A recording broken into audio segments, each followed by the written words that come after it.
پوچھتے ہوئے تھوڑا تھوڑا آگے آ جائیں تاکہ جو پیچھے لوگ بیٹھے ہوئے ہیں وہ فرش ادا پر مکمل طریقے سے آ سکیں. درود بھیجیے گا محمد و آل محمد.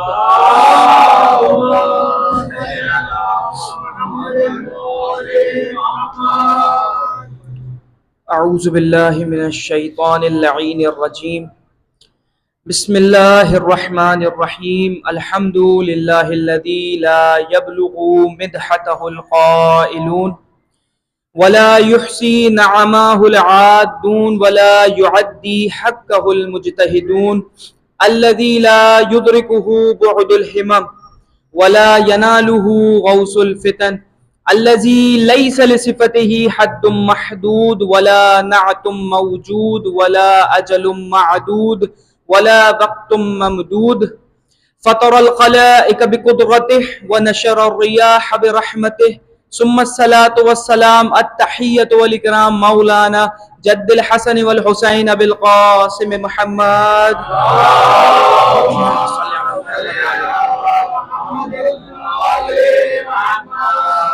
وعلى أهل بيت الطيبين الطاهرين المعصومين المظلومين ولعنة الله على أعدائهم أجمعين من يومنا إلى قيام يوم الدين. أما بعد، تبارک اللہ وتعالی فی فرقان الحمید وهو قوله الحق. بسم اللہ الرحمن الرحیم. انما یرید اللہ لیذھب عنکم الرجس اہل البیت ویطہرکم تطہیرا. درود بھیجو.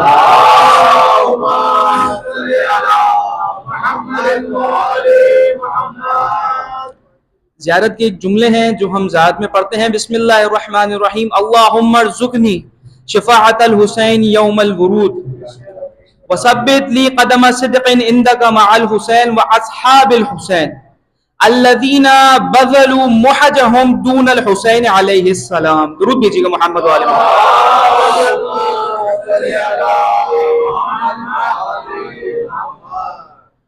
تمام تر تعریفیں اور تمام تر حمد و ثنا اس خالق لم یزل کے لیے جو دونوں جہانوں کا بنانے والا ہے. وہ پاک پروردگار جو رحمان بھی ہے، رحیم بھی ہے، غفار بھی ہے، جبار بھی ہے اور کریم بھی ہے. اور ایسا کریم کہ اپنے ہر بندے پر کرم کرتا ہوا نظر آتا ہے. وہ پروردگار کہ جہاں دنیا ایک دوسرے کے عیب ظاہر کرنے پر تلی ہوئی ہے، وہاں پر وہ کہتا ہے کہ میں ستار العیوب، عیبوں کا چھپانے والا ہوں. وہ پروردگار جہاں ہم سے ایک ماں کی محبت پوری طرح ہم نہیں حاصل کر پاتے اور نہ اس کو صحیح طرح راضی کر پاتے، تو وہ پروردگار جو کہہ رہا ہے کہ میں 70 ماؤں سے زیادہ محبت کرنے والا ہوں، تو ہمیں اس کو راضی کرنا ہے. اس کے بعد ہمارا درود و سلام ہو ان طیب و طاہر ہستیوں پر کہ جس کی وجہ سے پروردگار عالم نے اس کائنات کو خلق فرمایا. اور میں اکثر پڑھتا ہوں کہ وہ کون ہستیاں ہیں. یقیناً حدیث قصہ میں بھی سنتے ہیں انی ما خلقت السماء مبنیۃ ولا ارضا مدحیۃ ولا فلکا یدور ولا بحرا یجری ولا فلکا یسری الا فی محبت خمسۃ ہؤلاء. کیا گیا میرے حبیب، میں یہ زمین نہیں بناتا، یہ آسمان نہیں بناتا، یہ دن نہیں بناتا، یہ رات نہیں بناتا، یہ چرند نہیں بناتا، یہ پرند نہیں بناتا، یہ سمندر نہیں بناتا، نہ اس سمندر کی موجوں میں تلاطم پیدا کرتا ہے میرے حبیب، میں اس میں تیرتی مچھلیاں بھی نہیں بناتا. اے میرے حبیب، یہ میں کل کائنات نہیں بناتا، جو کچھ بنایا ہے آپ کی اور آپ کی آل کی خاطر بنایا. صلی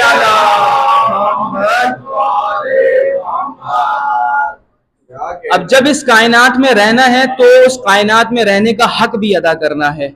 اور سب سے پہلا حق اس کائنات پہ رہنے کا یہ ہے کہ آپ نے اہل بیت علیہ السلام سے محبت کرنی ہے.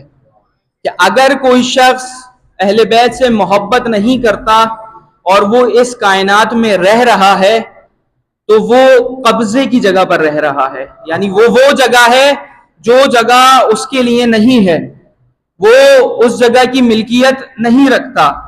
اور شرعی حکم مجھ سے بہتر جانتے ہیں میرے بزرگ، قبضے کی جگہ پر نماز پڑھنا حرام ہے.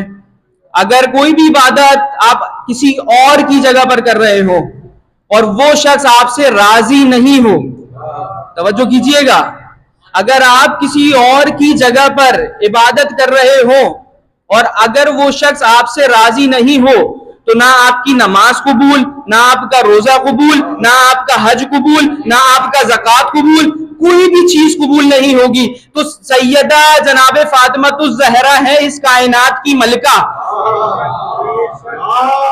صلی علی محمد۔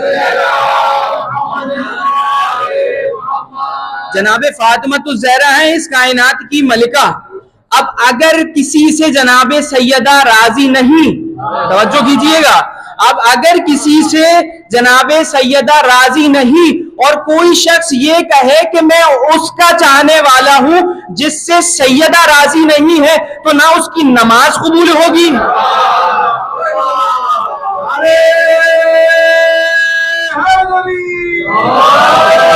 نہ اس کی نماز قبول ہوگی، نہ اس کا روزہ قبول ہوگا، نہ اس کا حج قبول ہوگا، چاہے لاکھوں طواف کرتا رہے، لاکھوں سجدے کرتا رہے، طواف کی مانند چکر لگاتا رہے گا، سجدے کی مانند ٹکریں مارتا رہے گا۔ درود بھیجیے گا محمد والے محمد پر۔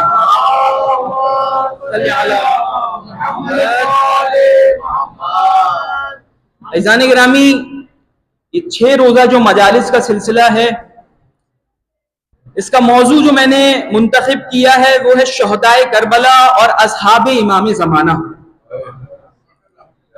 کہ یہ جو سلسلہ ہے اصحاب امام زمانہ کا وہ ہم تک کیسے جائے گا اور ظہور امام تک کس طرح ہوگا۔ اور کوشش اس میں ایک چیز یہ بھی کروں گا کہ شروع کے کچھ لمحوں میں زیارت امام حسین کے کچھ فضائل بیان کروں، اور خصوصاً زیارت اربعین کے۔ وجہ کیا ہے؟ وجہ یہ ہے کہ زیارت اربعین خصائص امام حسین میں سے ہے۔ کیا مطلب؟ مطلب یہ کہ آپ تاریخ اسلام اٹھا کر دیکھ لیں، 40ویں دن کی دعا، توجہ کیجیے گا، 40ویں دن کی دعا نہ کبھی کسی نبی کے لیے آئی ہے، نہ کبھی کسی ولی کے لیے آئی ہے، نہ کبھی کسی وصی کے لیے آئی ہے، نہ کبھی کسی اولیاء کے لیے آئی ہے۔ یہ شرف صرف حسین ابن علی کو ملا ہے۔ 40ویں روز کی دعا بھی حسین ابن علی کے نام کی ہے۔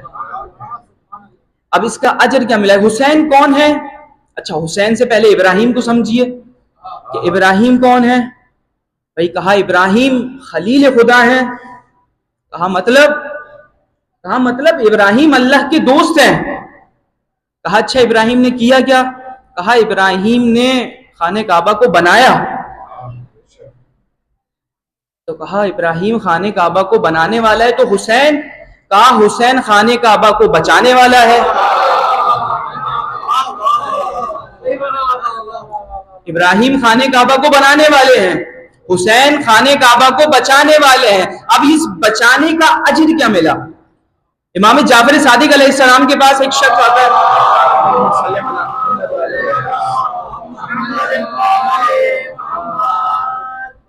امام جعفر صادق کے پاس ایک شخص آتا ہے جس کا نام ہے حذیفہ، اور امام اس شخص سے سوال کرتے ہیں کہ اے حذیفہ یہ بتاؤ تم نے کتنے حج کیے ہیں؟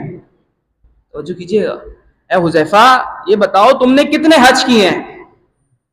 تو وہ کہتا ہے مولا 19 حجا، مولا میں نے 19 حج کیے ہیں۔ اتنی بڑی بات ہے، زندگی کے 19 سال اس نے لگائے حج بیت اللہ کی زیارت کے لیے۔ تو میرے مولا نے پھر ارشاد فرمایا، میرے مولا نے کہا اے حذیفہ 2 حج اور کرو تاکہ 21 حج ہو جائیں۔ تو جو کیجئے گا، اے حذیفہ 2 حج اور کرو تاکہ 21 حج ہو جائیں۔ تو اس نے کہا مولا 21 حج ہو جائیں گے تو کیا ہوگا؟ کہا 21 حج ہو جائیں گے تو شاید پروردگار عالم تمہیں ایک بار کربلا کی زیارت کرنے کا شرف عطا۔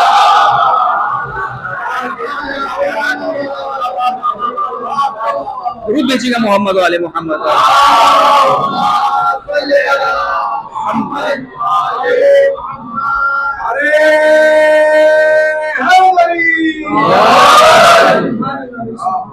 کہا 21 حج کر لو تو شاید پروردگار عالم تمہیں ایک بار کربلا جانے کا ثواب عطا کر دے۔ اچھا، اب اس سے یہ مطلب نہیں ہے کہ ہم حج کو بالکل ہی نیگلیکٹ کر دیں کہ جی حج واجب چیز ہے، لیکن اس کے لیے جب آپ صاحب استطاعت ہو جائیں تو آپ پر جانا لازمی ہے. روایت میں یہاں تک ہے کہ اگر کوئی صاحب استطاعت ہونے کے بعد بھی حج پر نہیں گیا اور وہ مر گیا تو وہ یہودی مرے گا یا نصرانی مرے گا، مسلمان نہیں مرے گا. لیکن فضیلت زیارت ابا عبداللہ یہ ہے کہ کہتے ہیں 21 حج کر لو تو شاید ایک بار امام کی زیارت کا شرف حاصل ہو جائے. کہیں کہیں روایت میں ملتا ہے کہ 100 حج کر لو تو شاید ایک بار امام کی زیارت کا ثواب مل جائے. تو عزیزان گرامی یہ ہے ابا عبداللہ الحسین علیہ السلام. اب ذرا اصحاب کے معنی ہمیں سمجھنے ہیں کہ اصحاب ہوتا کون ہے، اصحاب کسے کہتے ہیں. عربی زبان میں اصحاب کے لغوی معنی ہیں ساتھ رہنے والا. ساتھ رہنے والے کو صحابی کہا جاتا ہے. تو اس کا مطلب ساتھ رہنے والا اچھا بھی ہوتا ہے اور برا بھی ہوتا ہے. توجہ کیجیے گا، ساتھ رہنے والا اچھا بھی ہوتا ہے برا بھی ہوتا ہے، یعنی صحابی برا بھی ہے اور صحابی اچھا بھی ہے. توجہ کیجیے گا، بڑی دقیق موضوع ہے اور بڑے نازک موڑ پر ہیں. صحابی اچھا بھی ہوتا ہے، صحابی برا بھی ہوتا ہے. کیوں؟ صحابی کا مطلب ہے ساتھ ہونے والا. میں آپ کے ساتھ ہوں، میں کسی سے اچھا ہوں، میں کسی سے برا ہوں، یا میں سب سے برا ہوں یا سب سے اچھا ہوں. تو اب کوئی میرے بارے میں یہ کہے گا کہ جی یہ اس سے اچھے ہیں، یہ ہم سے برے ہیں، تو اس کا مطلب ہمیں سمجھ میں آیا صحابی جو ہے صرف ساتھ دینے والے کو کہتے ہیں. لیکن ہم جس صحابی کو مانتے ہیں وہ صحابہ کرام ہیں جن پر اللہ کا کرم ہے. توجہ کیجیے گا، صحابی ہم جن کو مانتے ہیں وہ صحابہ کرام ہیں. اچھا، یہ میں نے پہلے نتیجہ دے دیا، اب دلیل بعد میں دے رہا ہوں کہ صحابی دو طریقے کے ہوتے ہیں. کہا کیوں؟ قرآن مجید میں سورہ یوسف میں آیت ہے، حضرت یوسف فرماتے ہیں یا اصحاب السجن، اے میرے قید خانے کے صحابیوں، یا اصحاب السجن، جو تم ایک اللہ کو چھوڑ کر بہت سارے خداؤں کو مان رہے ہو، کیا تم صحیح کر رہے ہو؟ تو اب اس سے اندازہ لگائیں نبی خدا کے صحابی ہیں لیکن غیر اللہ کو مان رہے ہیں. نبی خدا حضرت یوسف کے صحابی ہیں، وہ خود کہہ رہے ہیں نا یا صاحب السجن، اے میری قید خانے کے صحابیوں، تم غیر اللہ کو کیوں مان رہے ہو؟ تو اس سے پتا چلا نبی کا صحابی بھی غیر اللہ کو مان سکتا ہے. اچھا، قرآن نے ایک دلیل دے دی. کہا دوسری ایک آیت ہے جس میں پروردگار عالم ارشاد فرما رہا ہے وَنَادَى أَصْحَابَ الْجَنَّةِ أَصْحَابَ النَّارِ، ندا دیں گے اصحاب جنت اصحاب جہنم کو. تو اس سے پتہ یہ چلا کہ کچھ صحابی جنت والے بھی ہیں، کچھ صحابی جنت والے بھی ہیں، کچھ صحابی جہنم والے بھی ہیں. تو کہا کہ ندا دیں گے اصحاب جنت میں جانے والے صحابی دوزخ میں جانے والے صحابیوں کو کہ دیکھو پروردگار عالم نے جو ہم سے وعدہ کیا تھا وہ تو پورا کر دیا، تم بتاؤ تم سے جو وعدہ کیا وہ پورا کیا؟ تو کہتے ہیں وَأَذَّنَ مُؤَذِّنٌ، ایک مؤذن آذان دے گا، اس کی آواز آئے گی اور کہا جائے گا لعنت اللہ علی الظالمین، کہ اللہ تعالیٰ ظلم کرنے والوں پر اپنی لعنت کرے. تو اب پوچھا گیا کہ یہ مؤذن جو ہے یہ کون ہوگا؟ تو تاریخ میں ہم نے ڈھونڈا کہ بھائی یہ مؤذن ہے کون؟ تو کہا کہ ذرا دیکھو، جب سورہ براءت آئی تھی تو جبرائیل پروردگار عالم کے پاس سے رسول خدا کے پاس آئے اور کہا کہ اے رسول، مشرکین مکہ کے پاس جائے یا کسی کو بھیجے اور سورہ براءت کی تلاوت کروائے. تو رسول نے کسی کو بھی بھیجا، لیکن فوراً جبرائیل آئے کہ اے اللہ کے رسول، یا تو آپ جائیں گے یا آپ جیسا کوئی جائے گا، آپ جائیں گے یا آپ جیسا کوئی جائے گا. تو بس رسول خدا نے اس شخص کو واپس بلایا اور کہا یا علی آپ جائیں اور مشرکین مکہ میں جا کر سورہ براءت کی تلاوت کریں. تو پتہ چلا دنیا میں بھی آذان دینے والا علی ابن ابی طالب ہے، آخرت میں بھی آذان دینے والا علی ابن. درود دیجیے محمد والے محمد.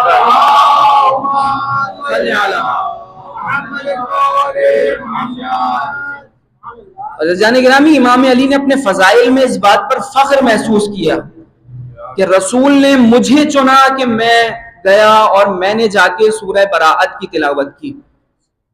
جب مولا کا آخری وقت چل رہا تھا نا، ضربت لگ چکی ہے اور مولا نے سلونی کا اعلان کیا، تو ایک بہت مشہور راوی ہیں اور صحابی ہیں جناب صعصع بن سوحان، مولا کے پاس آتے ہیں اور کہتے ہیں کہ مولا یہ بتائیں جناب موسیٰ افضل تھے یا آپ؟ سوال تو بہت سارے کیے تھے، بہت بڑی روایت ہے، لیکن جو میرے موضوع سے ملتی ہے کہ جناب موسیٰ سے کہا کہ جناب موسیٰ افضل ہیں یا آپ؟ جناب امیر نے فرمایا کہ اے صعصع، موسیٰ نے جب فرعونیوں کا ایک بندہ مار دیا تھا تو اللہ تعالیٰ نے جب کہا کہ موسیٰ جاؤ واپس، تو موسیٰ نے کہا پروردگار عالم، میں نے ان کا ایک بندہ مار دیا ہے، اب میں اس کے قبیلے میں جاؤں گا، کہیں ایسا نہ ہو وہ مجھے مار دے۔ کہا یہ تھے موسیٰ۔ کہا لیکن جب رسول نے مجھے کہا نا کہ اے علی مکے میں جاؤ اور مشرکین مکہ کے سامنے سورہ براءت کی تلاوت کرو، احساس تم جانتے ہو مکے میں مشرکین کا کوئی ایسا گھر موجود نہ تھا کہ جس کا باپ، بیٹا، بھائی، خالو، پھپھا جو بھی علی کی تلوار سے واصل جہنم نہ ہوا ہو، لیکن اس کے باوجود میں کعبے کی طرف گیا، سورہ براءت کی تلاوت کی، اور ان کے آنکھوں میں میں بغض اس طرح سے دیکھ رہا تھا کہ وہ چاہتے تھے کہ وہ میرے جسم کے ٹکڑے ٹکڑے کر کر الگ پہاڑوں پر رکھ دیں، اس کے باوجود ان کی دشمنی ختم نہ ہو، لیکن اے صعصع اتنی دشمنی کے باوجود میں علی وہاں گیا اور میں نے ڈر کے مارے اپنی آنکھ کو بھی نہ جھپکا، جبکہ میں نے پورے مشرکین مکہ کے ہر گھرانے میں سے کسی کو قتل کیا ہوا تھا، مجھ علی کے دل میں ذرا سا بھی یہ خوف نہ آیا کہ یہ مجھے قتل کر دے گا۔ تو اب یہ بتاؤ موسیٰ افضل ہے یا علی افضل ہے؟ درود دیجیے محمد وعلی محمد۔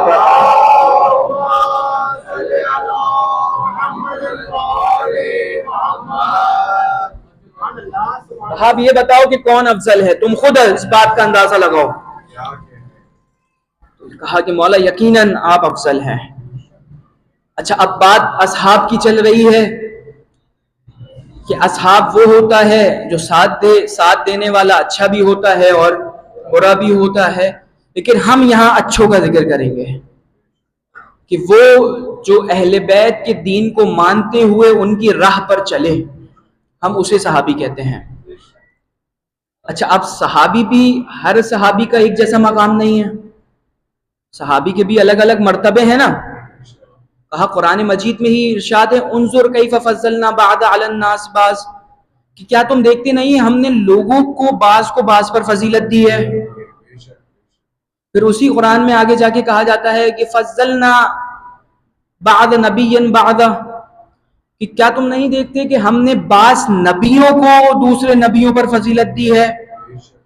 اور پھر آگے چلتے ہیں، قرآن میں بہت ہی مشہور آیت ہے تلک الرسول فضلنا بعضهم علی بعض، کیا تم نہیں دیکھتے کہ ہم نے بعض رسولوں کو دوسرے رسولوں پر فضیلت دی ہے۔ مرتبے بڑھاتا جا رہا ہے، پہلے کہا عام آدمیوں میں بھی ہم نے فضیلت رکھی ہے، پھر کرائیٹیریا چینج ہوا، نبیوں میں بھی ہم نے فضیلت رکھی ہے، پھر کہا کہ اب رسولوں میں بھی ہم نے فضیلت کو رکھا ہے کہ کسی رسول کو کچھ فضیلت عطا کی ہے۔ تو جب عام بندے کو فضیلت رکھی ہے تو صحابیوں کو فضیلت نہیں رکھی ہوگی؟ جب نبیوں کو فضیلت رکھی ہے کہ کوئی نبی دوسرے نبی پر فضیلت رکھتا ہے، پھر کہا کہ کوئی رسول دوسرے رسول پر فضیلت رکھتا ہے، تو ایسا کیسے ممکن نہیں کہ صحابیوں میں فضیلت نہ رکھی ہو؟ ارے ایک صحابی تو وہ ہے جس کو رسول خدا کہتے ہیں تقوموا عنی، میری بزم سے اٹھو اور باہر چلے جاؤ، اور ایک ایسا بھی ہے کہ رسول خود اس کے استقبال کے لیے اٹھ جاتے ہیں۔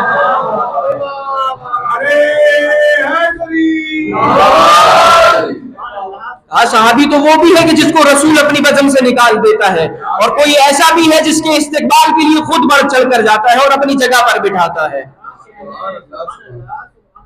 اب اذہان عالیہ میں ایک سوال یہ آنا چاہیے کہ جب نبیوں میں برابری نہیں ہے، رسولوں میں برابری نہیں ہے، تو کیا اماموں میں برابری ہے؟ سوال تو ہے، بڑا نازک سوال ہے۔ کیا 12 امام برابر ہیں یا اماموں میں بھی کچھ فضیلت کا سلسلہ ہے؟ تو امام موسیٰ کاظم علیہ السلام سے سوال ہوا،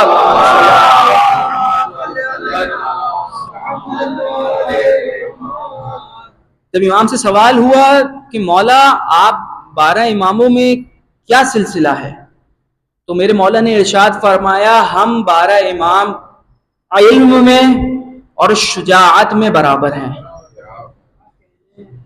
ہم 12 علم میں اور شجاعت میں برابر ہیں، لیکن سب سے زیادہ فضیلت علی ابن ابی طالب کو حاصل. کہا مولا کیسے حاصل ہے؟ کہا ایک بہت ہی بہترین واقعہ ہے، اگر اجازت ہے تو پیش کروں. کہا امام جعفر صادق علیہ السلام کے پاس ایک شخص آتا ہے،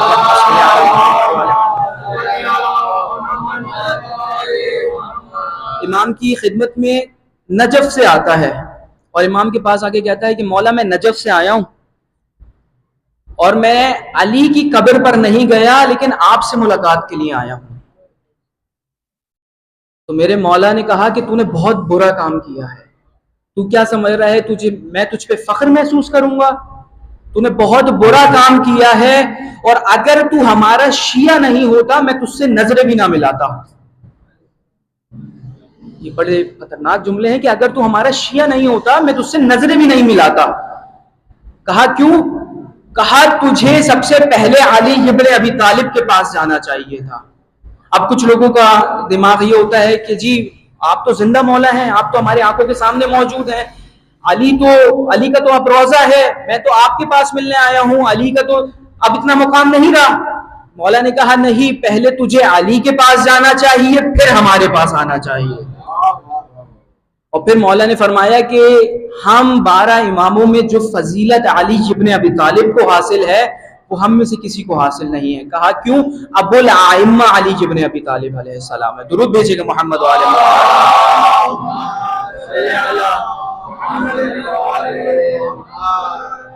تو عزیزان گرامی، اصحاب سمجھنا ہے. اصحاب کون ہوتے ہیں؟ کہا اصحاب وہ ہوتے ہیں جو اہل بیت کی معرفت کو پہچان لے. اب پوچھا گیا کہ معرفت کیا چیز ہے؟ کہا اہل بیت کو جان لینا، اہل بیت کو پہچان لینا، یہ اہل بیت کی معرفت ہونے کے برابر ہے. اب ایمان سے مجھے بتائیں، کیا ہم اہل بیت کی معرفت کر سکتے ہیں؟ کیا ہم اہل بیت کی معرفت جان سکتے ہیں؟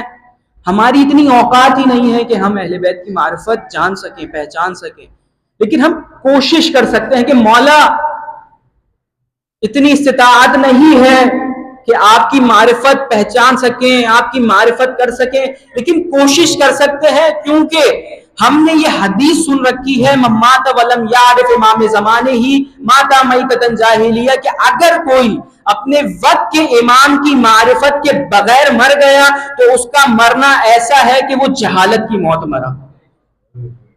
تو کہا مولا آپ کی معرفت تو ہمارے لیے ضروری ہے. کہا یہ اصحاب ہیں، اصحاب کا نام ہے جناب ابو ذر. مسجد نبوی سے نکلتے ہیں کہ ایک شخص جناب ابو ذر کے ساتھ ٹکرایا، تو اس شخص نے کہا کہ اے ابو ذر، مسجد سے آ رہے ہو، کیا رسول خدا مسجد میں ہیں؟ کہا ہاں رسول خدا مسجد میں ہے. کہا رسول خدا کے ساتھ اور کوئی بھی موجود ہے؟ تو جناب ابو ذر نے کہا ما عرف، میں معرفت نہیں رکھتا. توجہ کیجیے گا، میں معرفت نہیں رکھتا. اور اب ابو ذر کے بارے میں رسول کا کیا فرمان ہے پہلے یہ سن لیں. ابو ذر کے بارے میں رسول خدا نے ارشاد فرمایا ابو ذر اتنا سچا انسان ہے کہ اتنا سچا انسان ہے کہ اس جیسے سچے کا وزن اگر کوئی اور ہو تو زمین برداشت نہ کر سکے اور آسمان اس پر سایہ نہ کر سکے. یہ ابو ذر کے لیے ارشاد فرمایا رسول نے. اور جب ابو ذر نے کہا نا ما عرف، میں معرفت نہیں رکھتا، تو وہ شخص گیا مسجد میں، رسول کے پاس گیا، یا رسول اللہ. اب دیکھا رسول کے برابر میں علی ابن ابی طالب موجود ہیں. تو اب وہ ہوتے ہیں نا کہ جو کچھ لوگ ہوتے ہیں کہ جو رسول کو نعوذ باللہ جھوٹا ثابت کرنا چاہتے ہیں. کہا کہ یا رسول اللہ آج جھوٹ ثابت ہو گیا. کہا کیوں؟ کہا آپ ہی نے کہا تھا نا کہ ابو ذر جیسا سچا کوئی نہیں ہے. میں نے ابو ذر سے پوچھا کہ ابو ذر آپ کے ساتھ رسول کے ساتھ کون ہے؟ تو ابو ذر نے کہا کہ میں معرفت نہیں رکھتا. تو رسول خدا مسکرائے اور کہا کہ جاؤ ابو ذر کو بلا کر لے کر آؤ. ابو ذر کو لایا گیا. کہا کہ ابو ذر تم نے کیا کہا؟ کہا میں نے کہا کہ جی میں معرفت نہیں رکھتا. کہا یہ تو بتاؤ کہ کیوں کہا؟ توجہ کیجیے گا، یہ تو بتاؤ کہ کیوں کہا؟ کہا رسول خدا آپ نے ہی تو کہا تھا یا علی آپ کو کوئی نہیں جانتا سوائے میرے اور اللہ کے، اور مجھے کوئی نہیں جانتا سوائے علی کے اور اللہ۔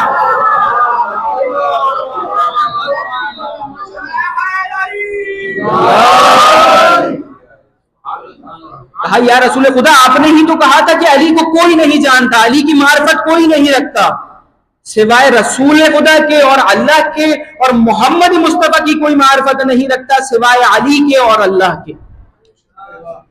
تو کہا کہ یہ ہے ابو ذر، اس کو کہتے ہیں اصحاب، اس کو کہتے ہیں صحابی۔ کہا دوسرا صحابی کون ہے؟ کہا ایک صحابی ہے جس کا نام ہے سلمان فارسی، اور روایات میں نام چینج ہوا ہے سلمان محمدی۔ اور کیا لطف ہے اس نام کے تبدیل ہونے میں کہ روایت میں ملتا ہے چھٹے امام کے دور تک جناب سلمان فارسی کا ذکر ہوتا رہا ہے۔ مولا اپنی بزم میں جناب سلمان فارسی کا ذکر کرتے تھے، اور جب مولا ذکر کرتے تھے نا تو کچھ صحابی جو امام کے ہوتے تھے وہ بولتے تھے کہ بھائی یہ تو رسول کے اور علی کے زمانے کے صحابی ہیں، ان کا ذکر ابھی کیوں ہو رہا ہے؟ تو ایک نے جوش میں آ کر امام سے پوچھا کہ مولا یہ سلمان فارسی کا ذکر کیوں کرتے ہیں؟ تو اب جواب سنیں، میرے مولا نے کہا پہلے اپنا جملہ صحیح کر، سلمان فارسی نہیں سلمان محمدی۔ کہا کیوں؟ کہا رسول نے اس کو کہا سلمان منا اہل البیت، اور بہت لوگوں کو اس بات سے مسئلہ ہوتا تھا کہ یہ شخص فارس سے آ کر یہاں محمدی بن گیا اور ہم یہاں رہتے ہوئے اہل بیت کا کچھ نہیں بن سکے۔ بہت سے لوگوں کو مسئلے ہوتے تھے، اور مسئلے اس طرح کے ہوتے تھے۔ ابھی بات یاد آئی، ایک حدیث ہے نا کہ کہتے ہیں سید الحسن والحسین سید الشباب اہل الجنہ، کہ حسن و حسین جوانان جنت کے سردار ہیں۔ تو ایک وقت ایسا آیا کہ لوگوں نے کہا کہ جو روایات جو احادیث اہل بیت کے لیے لکھی گئی ہیں وہ دوسروں کے لیے بھی لکھو۔ اچھا، اب یہ حدیث تھی کہ یہ جوانان جنت کے سردار ہیں، تو کہا کہ اب اس حدیث کا کس طرح سے آلٹرنیٹ بنایا جائے؟ تو میں نے سوچا کہ اگر یہی کہہ لیتے کہ بھائی دوسرے لوگ بھی جوانان جنت کے سردار ہیں، پھر میرے دماغ میں ایک بات یہ آئی کہ جوانی میں اسلام قبول کیا ہوتا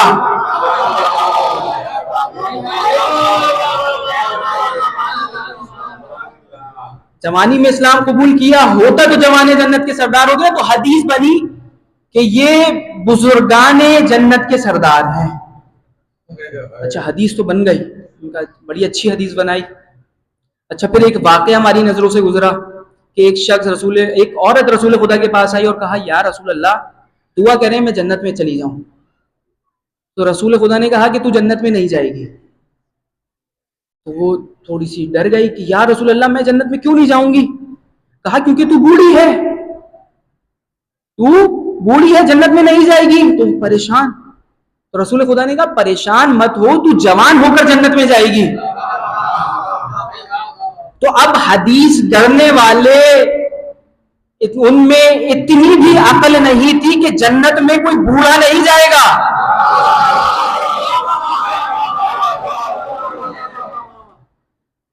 اب بس فضائل کو ملانا تھا، اس چکر میں حدیث تو کر دی، لیکن یہ نہیں دیکھا کہ جنت میں تو صرف جوان ہی جائیں گے، بوڑھا نہیں جائے گا۔ تو اب وہ کون ہے اور وہ کیسی جنت میں چلا جائے جس نے اپنی پوری جوانی بتوں کے سامنے سجدے کر کے گزار دی ہو، اور آخر میں صرف زبان سے محمد مصطفیٰ کہہ رہا ہو، دل سے محمد مصطفیٰ۔ ضرور دیجیے گا محمد والے محمد پر صلی اللہ محمد۔ عزیزان گرامی، ہمارا موضوع ہے اصحاب امام زمانہ، کہ اصحاب کس طرح کے اصحاب ہونے چاہیے۔ کہا کوئی کون سلمان محمدی؟ کہ وہ سلمان محمدی کہ جب رسول خدا کی خدمت میں حاضر ہوئے ہیں تو رسول خدا سے کہتے ہیں کہ اے اللہ کے رسول، میں نے سنا ہے کہ آنے والے وقت میں آپ کے 12 خلیفہ ہوں گے۔ رسول نے کہا ہاں تم نے صحیح سنا ہے، اور رسول نے ایک ایک کر کے 12 اماموں کے نام بتائے۔ اور پھر یہ بتایا کہ جو میرا آخری خلیفہ ہوگا اس کا نام میرے نام پر ہوگا اور وہ غیبت میں جائے گا. اور پھر جناب سلمان سے ایک جملہ کہتے ہیں کہ اے سلمان خوش نصیب ہو تم. کہا کیوں؟ کہا کہ تم اس 12ویں کے لشکر میں شامل ہوگے. جناب سلمان فارسی کا مقام کہ امام زمانہ کے صحابیوں میں شامل ہوں گے. تو جناب سلمان کہتے ہیں کہ پروردگار اتنا لمبا، اے اللہ کے رسول اتنا لمبا عرصہ ہے کیسے ممکن ہے؟ کہا اے سلمان اگر تم مر بھی جاؤ گے تمہیں قبر میں دفنا دیا جائے گا، لیکن جب میرا 12واں خلیفہ آئے گا تو فرشتے تمہاری قبر میں نازل ہوں گے اور تمہیں ہلائیں گے کہ جاؤ اٹھو، تمہارا 12واں خلیفہ آ گیا ہے، اس کے لشکر میں شامل ہو جاؤ. اب اگر کوئی شخص اہل بیت سے دل سے محبت کرتا ہے اور منتظر امام زمانہ ہے اور انتظار کرتے کرتے مر جائے تو یہ مت سمجھے کہ وہ امام زمانہ کے لشکر میں شامل نہیں ہو سکتا. کہا اس کی قبر میں بھی فرشتے آئیں گے، اس کو ہلائیں گے کہ اٹھ جا، تیرے وقت کا امام آ گیا ہے جس کا تو انتظار کر رہا تھا، جا اس کے ساتھ شامل ہو جا. کہا یہ ہے جناب سلمان فارسی. کہا معرفت کیا معرفت ہے؟ کہا کہ جب اس وقت کوئی مسجد جاتا تھا، روڈ تو نہیں تھے، صحرا تھا، قدم کے نشان بنتے تھے تو لوگ سمجھ جاتے تھے کتنے لوگ مسجد گئے. تو لوگوں نے دیکھا کہ صرف 2 قدموں کے نشان ہیں، یعنی ایک شخص ہی مسجد گیا ہے، اور لوگ یہ بھی سمجھ گئے کہ جی اس وقت جو مسجد میں جاتا ہے وہ صرف علی ابن ابی طالب ہے. کہا گئے ساتھ، کہا دیکھیں کہ آج تو سلمان نہیں ہوں گے مسجد میں کیونکہ قدم کی نشان ہی نہیں ہے. جیسے ہی مسجد کے اندر داخل ہوئے دیکھا آگے علی نماز پڑھ رہے ہیں، پیچھے سلمان نماز پڑھ رہے ہیں. جیسے ہی سلمان نماز سے فارغ ہوئے کہا اے سلمان تم کہاں سے آئے؟ کیا آسمان پھٹا اور تم آسمان سے نازل ہوئے؟ کہا نہیں. کہا تم باہر سے چل کر تو نہیں آئے ہو؟ کہا کیوں؟ کہا کیونکہ ہم نے قدموں کے نشان دیکھے ہیں، وہاں صرف ایک بندے کے قدموں کے نشان تھے. تو سلمان مسکرانے لگے اور کہا کیا تم اپنے وقت کے امام کی معرفت کو نہیں جانتے؟ کہا کیسے نہیں پہچانتے؟ کہا وہ وقت کا امام ہے، میں اس کی معرفت اس طرح سمجھتا ہوں کہ اس کے قدموں سے آگے اپنے قدم نہیں نکالتا، جہاں جہاں اس کے قدم جاتے ہیں وہاں وہاں اپنے قدم رکھتا.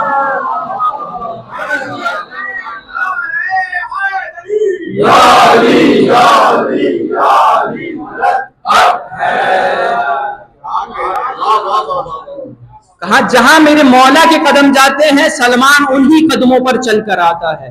درود بھیجیے گا محمد والے محمد پر.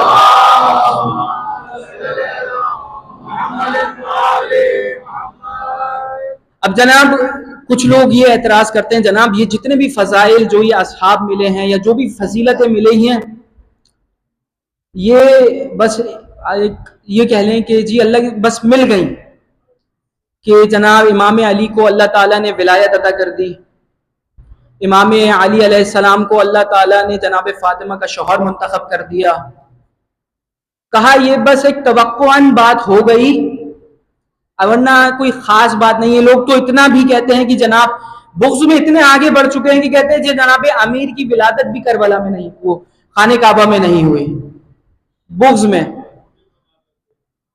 لیکن دیکھیں اب اندازہ لگائیں کہ پروردگار عالم نے کس کس طرح کی فضیلت اہل بیت علیہ السلام کو بخشی ہے. کہ امام علی کی فضیلت کی اگر بات کی جائے تو علی وہ جس کو ولایت بھی عطا کری، نور اللہ بھی کہا، عین اللہ بھی کہا، وجہ اللہ بھی کہا، لسان اللہ بھی کہا، اذن اللہ بھی کہا، جنب اللہ بھی کہا، کہ وہ علی جس کے لیے آئے ولایت بھی نازل ہو گئی، آئے تطہیر بھی نازل ہو گئی، آئے بلغ بھی نازل ہو گئی، آیا اکمال الدین بھی نازل ہو. کہا کہ جی علی کی تقدیر میں تھا، علی کی کوئی خاص بات نہیں ہے، علی کی تقدیر میں تھا، اس میں علی کا کوئی کمال نہیں ہے. اچھا تو اب سنیں ذرا کہ تقدیر میں کیا کیا تھا علی کے. کہا علی کی تقدیر میں تھا تو علی عین اللہ بن گیا، علی کی تقدیر میں تھا تو علی وجہ اللہ بن گیا، علی کی تقدیر میں تھا تو علی لسان اللہ بن گیا، علی کی تقدیر میں تھا تو علی عین اللہ بن گیا، علی کی تقدیر میں تھا تو علی جنب اللہ بن گیا، علی کی تقدیر میں تھا تو علی حسنین کا بابا بن گیا، علی کی تقدیر میں تھا تو علی ساقی کوثر بن گیا، علی کی تقدیر میں تھا تو علی شافی محشر بن گیا. تو اب ایسا لگتا ہے تقدیر لکھنے والا بھی کوئی پکا علی والا ہے.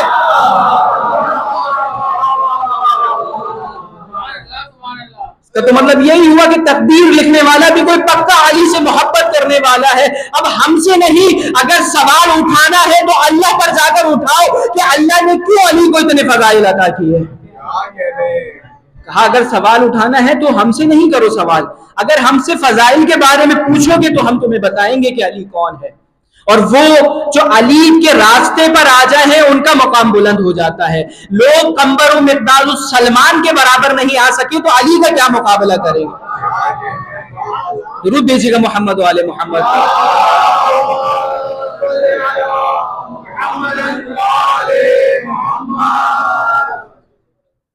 کہا کون سلمان؟ آخری واقعہ پیش کرتا ہوں کہ کون سلمان فارسی، کون سلمان محمدی. کہا وہ سلمان محمدی کے ایک شخص جناب امیر کے پاس آتا ہے اور کہتا ہے کہ اے علی، ہم نے سنا ہے آپ مردے کو زندہ کرتے ہیں. دیکھیے گا مولا کا جواب، اے علی ہم نے سنا ہے آپ مردوں کو زندہ کرتے ہیں. میرے مولا نے کہا میں کیا، یہ تو سلمان بھی کرتا ہے.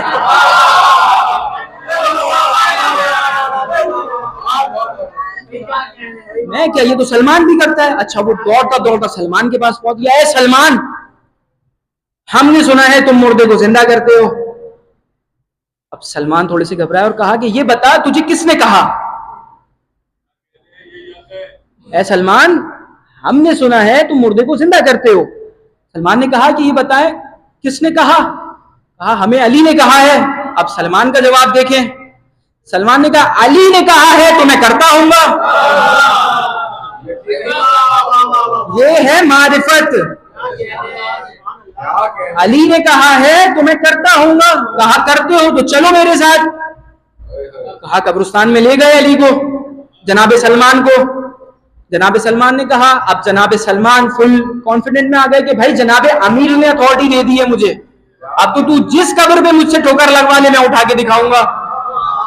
تو اس نے ایک پرانی سی قبر دیکھی، کہا کہ سلمان اس مردے کو اٹھا کے دکھاؤ. جناب سلمان آگے بڑھے، ٹھوکر ماری، ام باذن اللہ، اللہ کے حکم سے زندہ ہو جا. وہ شخص زندہ ہوا اور صرف 4-5 ایک ہی جملے کو 4-5 بار دہرایا کہ میری اونٹنی کو کس نے مارا، میری اونٹنی کو کس نے مارا، میری اونٹنی کو کس نے مارا.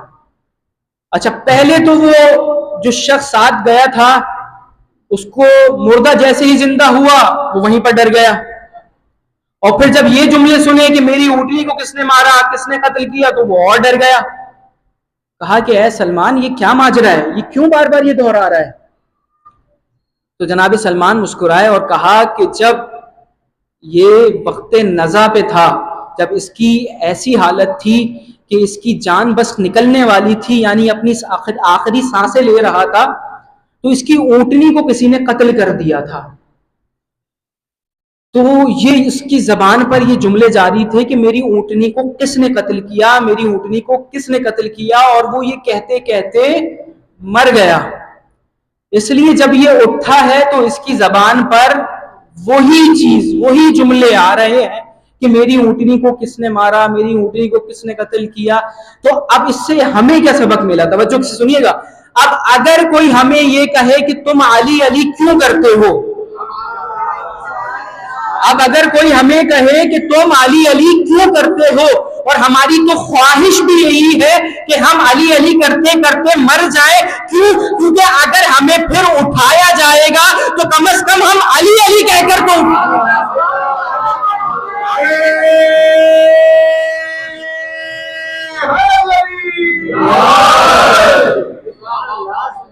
کہا ہمیں پسند ہے علی علی کرنا، کہ ہم اپنی حالت نزا کے وقت علی علی کرتے ہوئے جائیں، تاکہ جب روز محشر ہمیں اٹھایا جائے تو ہم علی کے سامنے علی علی کر رہے ہوں. عزیزان گرامی، یہ ہے اہل بیت علیہ السلام. انشاءاللہ آئندہ آنے والی مجالس میں اسی اصحابیت اور امام حسین علیہ السلام کی قربانیوں کو پیش کریں گے. لیکن آج محرم کی پہلی گزر چکی ہے. آج آپ دیکھیں سب لوگوں نے کالے لباس زیب تن کر لیے ہیں. جب افق عالم پر محرم کا چاند نمودار ہوتا ہے نا، تو سب علماء نے لکھا کہ فضا میں ایک سوگواری سی چھائی جاتی ہے. تو علماء سے پوچھا گیا کہ ایسا کیا ماجرا ہے کہ محرم کا چاند نمودار ہوتے ہی فضا میں سوگواری چھائی جاتی ہے, دل خون کے آنسو رونا شروع کر دیتا ہے, آنکھوں سے آنسو نکلنا شروع کر دیتے ہیں, ماجرا کیا ہے؟ تو امام فرماتے ہیں کہ جب محرم کا چاند طلوع ہوتا ہے نا تو پروردگار عالم حسین کا خون آلودہ کرتا آسمان پر لگا دیتا ہے, آسمان پہ لگا دیتا ہے نا, تو کہا کہ اس سے ساری فضا میں سوگواری چھائی چلی جاتی ہے. اور روایات میں لکھا کہ مدینے کے لوگ محرم کا چاند کبھی بھی آسمان پر نہیں دیکھتے تھے. کہا پھر کہاں دیکھتے تھے؟ کہا وہ امام کے دربار میں دیکھتے تھے کہ میرا مولا اتنے بلند آواز سے گریہ کرتا تھا کہ مدینے کے لوگ کہتے تھے کہ محرم کا چاند نمودار ہوگا. بتا رہو کیا محرم کا چاند؟ تاریخ نے لکھا کہ جب مروان نے امام حسین کو ایک خط لکھا نا اور خط میں اپنے دربار میں بلایا تو جناب زینب کو معلوم ہو گیا کہ مروان نے امام حسین کو دربار میں بلایا. تو جناب زینب کہتے ہیں بھیا آپ اکیلے دربار نہیں جائیں گے, آواز لگاتی ہے غازی غازی بھیا کے ساتھ دربار جاؤ گے, قاسم چچا کے ساتھ دربار جاؤ گے, علی اکبر بابا کے ساتھ جاؤ گے, اونو محمد حسین کے ساتھ دربار. تاریخ نے لکھا جناب زینب نے 18 جوانوں کے نام لیے کہ تم سب امام حسین کے ساتھ دربار جاؤ گے. عزیزانو جیسے ہی میرے مولا دربار میں پہنچا ہے نا تو جناب عباس نے کہا مولا اجازت ہے میں آپ کے ساتھ چلوں؟ تو میرے مولا نے کہا اے عباس تم یہیں پر رکو, جب میری آواز بلند تمہیں محسوس ہو تو تم اندر آ جانا. میرے مولا اندر داخل ہوئے. مروان نے کہا کہ جناب یزید نے آپ کو بیعت کرنے کا کہا ہے. تو میرے مولا نے کہا اگر تو یہ سمجھتا ہے یہ اچھی چیز ہے تو دربار کے دروازے بند کر کے مجھ سے بیعت کیوں مانگ رہا ہے؟ تو کہا کہ اگر آپ نے بیعت نہیں کی تو آپ کو قتل کر دیا جائے گا. تو میرے مولا نے ارشاد فرمایا کہ تو مجھے قتل کرے گا یا تیرے یہ لوگ مجھے قتل کریں گے؟ بس جیسے ہی میرے مولا کی آواز بلند ہوئی نا اور غازی کے کانوں میں آواز آئی, غازی نے کہا علی اکبر دروازے سے ذرا ہٹیے گا, اپنے بازو سے دروازے کو گرایا, داخل ہو کے تلوار کو نکالا اور کہا مولا صرف اجازت دے دے کس کا سر قلم کرنا ہے. میرے مولا نے عباس کے سینے پر ہاتھ رکھا, کہا عباس ٹھہر جاؤ, یہ میرے نانا کا شہر ہے, میں کہوں گا مولا. یہاں پہ مولا کی ہلکی سی آواز آپ سے برداشت نہیں ہوئی. ارے عصر عاشور ہری من ناصر انصرنا کیا جانتے جب میرے مولا نے ہر من ناصر کی صدا بلند کری تو مورخ لکھتا ہے کہ نہر کے پاس ایک لاشا تڑپنے لگا. ایک وقت آیا میرے مولا واپسی گھر پہنچے اور جناب عباس کو کہتے ہیں عباس اے عباس ہماریوں کو تیار کیا جائے, ہم نے اپنی راہ پہ آگے نکلنا ہے. بس ہماریوں کو تیار کیا گیا. حسین عباس کے پاس آتے اور کہتے ہیں عباس میں نے کچھ فہرست بنائی ہے کہ جو لوگ ہمارے ساتھ جائیں گے. کہا اس فہرست میں عباس آپ کا نام بھی موجود ہے, علی اکبر آپ کا نام بھی موجود ہے, قاسم آپ کا نام بھی موجود ہے, اونو محمد آپ کا نام بھی موجود ہے. ایک 6 مہینے کا بچہ تھا جو فاطمہ صغرا کی گود میں لیٹا ہوا تھا. عباس آگے بڑھ کے کہا اے بی بی اس بچے کا نام بھی موجود. جب میں جناب امام حسین نے جناب صغرا کو بتایا نا کہ اے صغرا آپ ہمارے ساتھ نہیں جائیں گی, آپ بیمار ہیں, تو جناب صغرا کہتی ہے بابا علی اصغر کو میرے پاس رہنے دے. بابا میں آپ کی زیارت کی مشتاق ہوں گی تو میں علی اصغر کو دیکھ لوں. لیکن نہ جانے جناب امام حسین نے علی اکبر کو گود میں اٹھایا اور نہ جانے کیا جملہ کہا جناب علی اصغر کے کان میں. میرا دل کہتا ہے یہ کہا ہوگا اے علی اصغر اگر آپ کربلا نہیں جائیں گے تو وہ حرملہ قطعی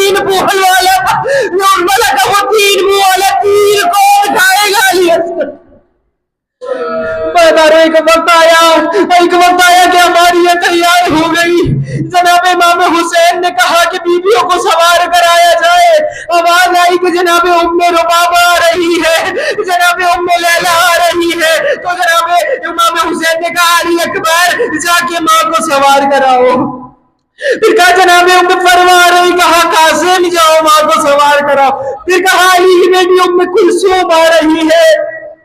جناب امام حسین نے کہا عباس, قاسم, علی اکبر سب ام کلثوم کو سوار کراؤ. ایک وقت آیا کہ آواز آئی علی کی بڑی بیٹی زینب آ رہی ہے. بس اتنا سننا تھا, حسین کھڑے ہوئے, عباس اپنے گھٹنوں پر آئے, قاسم آگے بڑھے, علی اکبر آگے بڑھے, اونو محمد آگے بڑھے. عباس کہتے ہیں بی بی میں آپ کو سوار کراؤں. جناب زینب کہتی ہے نہیں ہے عباس میں آج تم سے سوار نہیں ہوں گی. علی اکبر کہتے ہیں بپی اما میں آپ کو سوار کراؤں. کہا آج زینب آپ حسین آگے کہتے بہنا میں آپ کو سوار کراؤں. کہا آج حسین سے بھی سوار. تو مولا کہتے ہیں زینب کیا ماجرا ہے. زینب کہتی ہے میں اس سے سوار ہوں گی جو 11 محرم کو مجھے سوار, جو 11 محرم کو مجھے سوار کرائے گا.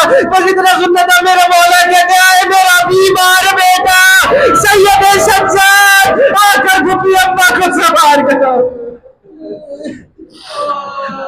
الا ولعنت اللہ علی القوم الظالمین وسيعلم الذين ظلموا اي منقلب ينقلبون.